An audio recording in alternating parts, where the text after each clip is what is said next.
Hey friends, I'm back with episode 7 of Summer Recipes.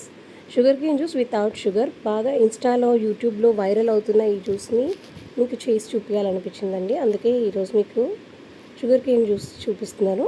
First ఇక్కడ నేను 2 table spoon బెల్లం తీసుకున్నాను అండ్ 2 టేబుల్ స్పూన్ ఆఫ్ పటిక బెల్లం తీసుకున్నాను అండ్ ఒక 10 మింట్ లీవ్స్ తీసుకున్నానండి, fresh mint leaves.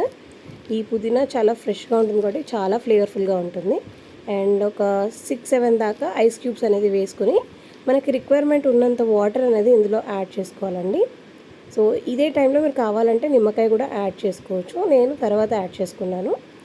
So water అనేది వేసి ఫుల్గా బ్లెండ్ చేసుకోవాలండి. బ్లెండర్లో ఫుల్గా బ్లెండ్ చేసుకొని పైనుంచి మనం కావాలంటే సబ్జా సీడ్స్ యాడ్ చేసుకుంటే ఎంతో easy and tasty sugar cane juice ఇంట్లోనే రెడీ అయిపోతుంది. బయట దొరికే ఆ షుగర్ కేన్ జ్యూస్లో చాలా క్యాలరీస్ ఉంటుందండి. సో ఇలా చేసుకొని మీరు ఇంట్లో తాగితే కనుక చాలా బాగుంటుంది. పిల్లలకి కూడా పెద్దవాళ్ళకి కూడా ఎవరైనా తాగినా దీనివల్ల పెద్ద ఎఫెక్ట్ ఉండదండి. అదే షుగర్ కేన్ జ్యూస్ బయటదైతే కనుక చాలా క్యాలరీస్తో ఉంటుంది. సో ట్రై చేసి మీకు ఎలా అనిపించిందో నాకు కామెంట్స్లో తెలియజేయండి. Thank you.